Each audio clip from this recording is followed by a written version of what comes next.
Salut, moi c'est Julien, 50 ans. Je vous présente ma Dodge Omni que tout le monde prend pour une Talbot Horizon. Du coup on l'appelle la Talbodge.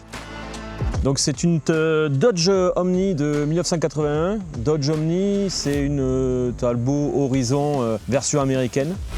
Cette voiture, elle a été alors produite en combien d'exemplaires, j'en sais rien, il y en a eu quelques-unes parce que vu que de Chrysler c'est parti à Dodge, c'est parti, enfin bref, il y en a eu beaucoup pour le marché européen depuis les États-Unis.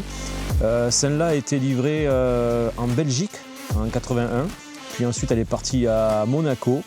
De Monaco, après elle a eu son immatriculation d'origine. Alors je dois l'avoir quelque part, l'immatriculation d'origine, je ne sais pas du tout où, mais apparemment c'était très dur d'avoir l'immatriculation pour la Dodge Omni.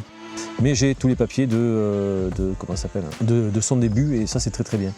Donc, il y en a beaucoup aux USA, surtout dans les pays mexicains et un peu au Canada je crois. J'en ai vu au Canada. Il y en a en France. Moi, en vente, il n'y en avait pas, c'est sûr. Moi, à chaque fois que je cherche, je trouve aux États-Unis ou au Québec. Et en France, je suis tombé sur un gars qui en a eu une du côté de... Je ne me rappelle même plus. Je crois que c'était Lyon peut-être, parce qu'il avait des jantes en fait. Des jantes à vendre. Mais c'est le seul. Et je ne sais pas s'il n'y en a pas une à Bergerac dans un garage. Au fin fond d'un garage, mais qui ne fonctionne pas. Donc, du coup, pour l'instant, je suis le seul à l'avoir. Et ça, c'est chouette. Même des Talbot Horizon, on n'en voit pas tant que ça. Et ce qui différencie avec la Dodge et la Talbot, ben, c'est clignotant, c'est pare-choc, c'est plein de petites différences qui font que, et notamment à l'intérieur, qui font qu'on va le différencier. Mais sinon, la caisse, c'est vraiment une caisse de Talbot Horizon. C'est les mêmes côtes, c'est tout pareil. Mais il y a ce côté différent des parties extérieures. On a aussi les feux de, je crois comment ils s'appellent ça, feux de position. C'est ça, les feux de gabarit. Il y a alors j'ai pas les veilleuses US dessus. Ils n'ont pas mis les veilleuses US parce que c'est le marché européen. Un petit moteur de Golf 1 1,7 litre de 71 chevaux, couplé à une boîte automatique de 3 vitesses. Une voiture sympa à conduire à 80 sur les routes de campagne, on s'éclate. Avantage, c'est un moteur connu, le Golf. Désavantage, tout ce qui est autour, il faut commander aux USA. C'est le seul désavantage. Pas au niveau des prix parce que je me sers chez Rock Auto qui sont quand même intéressants. C'est surtout les frais de douane qui sont pénibles. Au niveau réception, c'est assez rapide. En 3 jours, tu as le truc. Ça, c'est un truc, j'ai halluciné. J'ai commandé un joint de cache-culbu en France, j'ai reçu 10 jours après, parce que comme c'est un moteur Golf, ça allait, mais l'alternateur, en 3 jours, je l'avais quoi. Au niveau mécanique, c'est assez facile. Enfin, assez facile, ouais. Alors, il y a un moteur Golf. Donc, le moteur Golf, tout ce qui va autour, filtre, tout ça, c'est bien.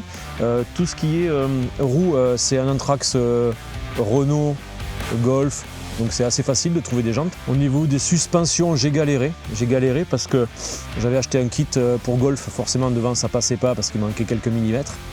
Elle est restée d'origine. Et d'ailleurs je suis emmerdé parce que je crois que ceux de devant, il va falloir que je les change et je sais pas du tout, personne ne peut me dire le modèle d'amortisseur. Au niveau de l'immatriculation, on la trouve nulle part à part à la préfecture. Mais si je cherche des pièces sur Oscaro, sur n'importe quel site, avec l'immatriculation, je ne trouve rien du tout, elle n'existe pas. Il n'y a que la sous-préfecture ou la préfecture qui la trouveront. J'avais d'ailleurs peur quand je l'ai fait immatriculer, puis non, ça s'est bien passé. Je l'ai achetée, elle avait les jantes d'origine, donc à savoir que c'est des jantes en 13 pouces avec des pneus à liseré blanc qui sont sympas. Mais le problème qu'il y a, c'est qu'elle a des passages d'aile tellement larges que les pneus d'origine en 165, c'était ridicule. Et donc 1 mois ou 2 mois après, j'ai un copain qui vendait des jantes de BMW E30 que j'ai monté dessus. Le problème, c'est qu'elles étaient tellement larges que ça touchait les ailes. Donc je les ai vendues. Et après, j'ai calculé pendant un petit moment pour trouver les jantes adaptées, parce que moi je voulais un style années 80. Je veux rester vraiment dans le style de la voiture. Donc j'ai trouvé ce modèle de jantes sur Drift Shop, mais j'ai galéré un moment pour que je puisse, parce que commander, c'est pareil, commander des jantes sans les voir, sans les essayer, c'est difficile. Donc j'ai fait mes calculs et j'ai réussi à trouver des jantes qui passent vraiment au ras et qui donnent une belle gueule à la voiture. Couleur d'origine. Alors moi je pense qu'elle a été repeinte, il y a dû avoir un voile, mais je l'ai entièrement démonté pratiquement la voiture et dessous c'est les mêmes couleurs. Et, ouais. D'ailleurs c'est un peu chaud à retrouver cette teinte là. Après j'ai rajouté mes fameuses bandes hein, et mes petits autocollants Dodge King. Les options, il n'y en a aucune parce qu'il y a même un autoradio d'origine qui ne fait même pas la FM je crois, rien du tout. Moi j'ai mis un module Bluetooth pour pouvoir écouter la musique tranquille. Non, il n'y a pas d'option, il n'y a pas de clim, il n'y a pas de direction assistée, c'est vraiment le strict minimum. Et des vitres mécaniques qui font office de clim. Mais ça c'est le charme de rouler à l'ancienne. Alors ouais, je l'utilise tant que je peux. Au boulot non parce que j'ai ma fidèle C3 pour le boulot et la semaine j'ai pas trop le temps de m'en servir. C'est vrai que le week-end essentiellement je m'en sers. Après là j'étais en vacances donc je me suis servi pendant 3 jours. Mais sinon dès que je peux, ouais, dès qu'on a des courses à faire, un truc comme ça. Là en ce moment qu'il fait beau, on part en Dordogne avec la journée et c'est tellement un plaisir à rouler avec que voilà. T'enlèves le toit. Ah ouais, parce que le toit ouvrant s'enlève. Alors ça c'est chouette, je connaissais pas ce truc là. C'est un gars sur un forum qui m'a dit qu'il s'enlevait. Parce que je disais qu'il se levait juste. Non, il s'enlève entièrement et ça c'est génial. Les vitres ouvertes, le toit ouvrant et c'est très agréable. Ouais. Alors il y a 2 ans et demi, donc salon du vintage à Albi. Je pars avec ma femme, Fred et Marina. Et puis on va là-bas, il me dit, il y a un copain Chris qui expose quelques voitures. Bon. J'étais en train de prendre des photos, il y avait quelques voitures sympas, dont un van bien sympathique, et je vois cette voiture. Et puis je m'arrête devant, je fais ah la couleur elle est sympa, c'est quoi, c'est une Horizon, et le gars il me dit ouais vas-y regarde. Donc on ouvre le capot, je fais ah ouais d'accord, moteur de Golf, bizarre, il me dit ouais c'est une Dodge, d'accord. Donc je regarde les enseignes bas parce qu'il avait une fiche avec les renseignements dessus. Et je m'assois dedans, vu l'intérieur en velours assez sympa, ça fait un peu salon. Et je m'assois dedans, je dis à ma femme, regarde, c'est bien quand même, c'est mieux que la Dodge. Et effectivement, la Dodge, elle n'était pas fan. Elle me dit oui, effectivement, c'est mieux. Et puis bon, on fait le tour, puis on mange un bout et je dis voilà, ce soir, je vends la Dodge. On m'a dit, parce que ma Dodge custom, c'était quand même, j'y ai passé du temps, j'y ai passé de l'argent et je ne pensais pas la vendre. Mais là, le soir même, je la mettais en vente. Et j'ai acheté, donc c'était un salon de vintage, novembre ou décembre, je ne me rappelle plus exactement, mais 2 mois après, j'ai su aller chercher ma voiture à Gaillac, toujours avec Fred, et on a ramené celle-ci par la route, nickel. Alors première américaine, alors américaine ouais c'est un grand mot mais ouais c'est une américaine, rien à foutre. Et première ancienne non, j'ai passé mon permis, j'ai eu ma première 2 chevaux en 93, 2 chevaux de 71, donc première expérience en ancienne, j'étais le seul, hein. Les copains ils avaient des 205 GTI, des GT Turbo, puis moi j'avais ma 2 chevaux. Écoute, l'avantage c'est que moi j'en ai dans les champs et pas eux. Après j'ai eu une 4L, pareil, qui était sympa. Elle a fait beaucoup de ventes celle-là. Après j'ai eu une 104 et après je suis passé sur une moderne, une 205. Et je suis revenu donc début 2000. Mon père a trouvé une 203 break que j'ai transformée en custom. J'ai roulé un petit peu avec. Donc on l'a vendue après et j'ai acheté ma Dodge. Que je cherchais une Dodge depuis un moment, que j'ai transformé en custom, qui était vraiment sympa, que je pensais pas vendre. Et puis un jour je suis tombé sur la Dodge et je dis la Dodge on la vend. Et Dodge c'est très agréable à conduire, c'est sympa, mais je ne ferai pas 2000 bornes avec une Dodge. Voilà. C'était le côté sympa, c'est rigolo, on peut faire ce qu'on veut avec une Dodge, la mécanique est facile. Et quand tu veux, surtout que nous les routes du Périgord, elles sont un peu cabossées. Et c'est vrai que c'est plus sympa de faire sur un truc où tu es confortable que... Voilà. Après, si l'occasion se présente, j'aurai une autre Dodge, ça c'est sûr. Depuis que j'ai cette voiture, je suis fan des Golf 1, forcément, puisque ça y ressemble un poil quand même. Et j'ai à ma femme, je la vends, je vais acheter une Golf 1, il y en a une à vendre à côté de chez nous. Elle me dit, mais non, elle me dit, tu la vends pas ta voiture parce que tu vas la regretter. Elle me dit, t'en as pas des comme ça. Et effectivement, en réfléchissant, j'ai fait le pour, le contre, et ouais, tout était pour ma Dodge, que voilà, je préfère mettre de l'argent dedans et puis la garder. Au moins, quand on m'arrête, on me pose des questions parce que les gens ils savent pas du tout ce que c'est. Et je peux discuter des heures, alors qu'une Golf, les gens ils connaissent. Voilà. Et pour ça, pour l'instant, je la garde. Je ferai pas plus que ça, à part peut-être mettre un attelage, si j'arrive à en trouver un, parce que c'est assez chaud. Parce que je suis en train de me remonter un Mobix de 74, je crois, que j'ai fait aux couleurs de la Dodge. Donc les jantes sont de la même couleur. J'ai réussi à trouver la couleur qui est similaire. Il y a les mêmes bandes et puis il y a les mêmes jolis autocollants. Moi j'étais très ancienne, je suis toujours très ancienne, mais très ancienne genre après-guerre. Les voitures après-guerre bien sympa. Après il y a celles qui sont avant-guerre, mais comme les 403, tous ces trucs-là c'était sympa, mais alors c'est un peu spécial. Et la Youngtimer, l'avantage qu'il y a à la Youngtimer, c'est que on est tous à peu près du même âge. Et les années 80, c'était nos années favorites. Et rouler là-dedans, ça te replonge là.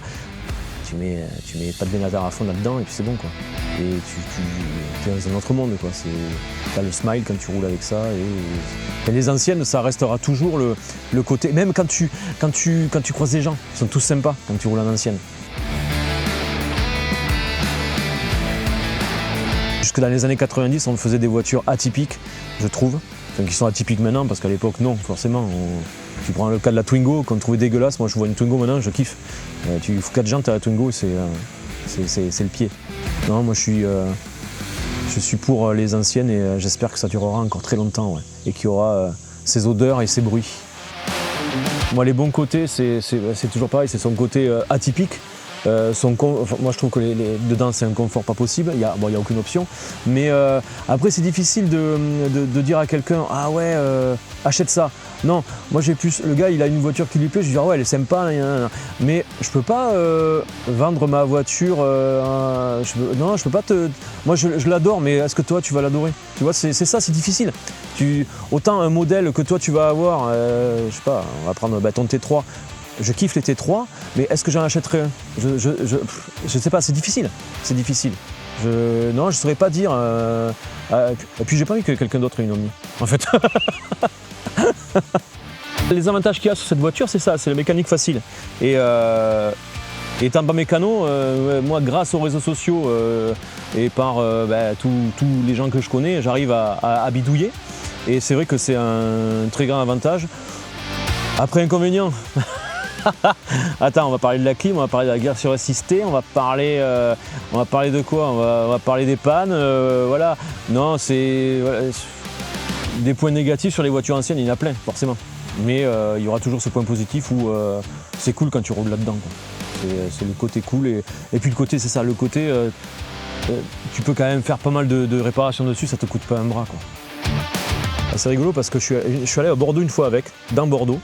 Et en fait, les gens, bizarrement, autant ils sont stressés avec des modanes ou quoi, et moi j'ai trouvé qu'en fait ils étaient super sympas. Parce qu'à un moment, je me rappelle, il y a les voies de tram à Bordeaux, c'est un peu chiant. Et puis moi, Bordeaux, autant ma femme me connaît, autant moi je suis pas. Et puis je commence à m'insérer sur une voie de tram, avec les flics derrière. Et du coup, elle me dit mais qu'est-ce que tu fais? Je me suis trompé. Bon. J'ai reculé, les flics sont passés, ils m'ont regardé. Ils m'ont laissé partir et j'ai repris ma voie. Et t'as l'impression, quand même, quand t'as quand même une bonne majorité des gens qui sont quand même, ils ont le smile quand ils te voient avec une ancienne, quelle que soit. C'est assez. Même les jeunes, ils sont cool. Ouais. Enfin, moi, je suis à 80, 90 des fois, mais je suis à 80 et tu prends ton temps quand t'es là-dedans. T'es pas. Quand j'ai la voiture du boulot, je suis tout le temps à fond. Tu roules. Hein. Non. Quand tu ouvres la porte de Saint-Lac, tu montes dedans, tu roules peinard. Et tu t'aperçois que autant il y a des gens de mon âge, même des jeunes, tu vois des jeunes qui roulent en Young et qui sont, ils s'éclatent quoi. Tu les vois rouler pépère et je trouve que c'est. Et puis il y a un moyen de se la personnaliser aussi, c'est sympa, ce truc de personnaliser sa voiture. Moi j'ai toujours fait ça avec mes voitures et pourquoi avoir la voiture de Monsieur Tout-le-Monde? Avec les modernes, il y en a assez. T'as 3 voitures, c'est les mêmes. Tu vas sur un parking, tu as toutes les mêmes voitures. Non, au moins tu as une voiture qui te dénote et puis elle se voit. Quoi. Et autant elle a 2 chevaux qui se remarquaient parce qu'elle était, noire, elle avait les jantes larges, rouges, c'était assez voyant. Les gens me posaient des questions, c'était une 2 chevaux. Et c'est vrai que celle-là, ils se posent plus des questions, mais ils ne savent pas ce que c'est. Surtout qu'il y a, je crois que c'est l'an dernier, j'avais mis un logo Volkswagen dessus. Les gens ils ne savaient plus, il y a marqué Dodge, il y a marqué Volkswagen, mais c'est quoi cette voiture? Mais non, c'est une Horizon. Et donc une ou 2 fois on m'a tapé au carreau quand je faisais mes courses, c'est quoi la voiture? Et je trouve que c'est sympa, ce côté sympathique quoi.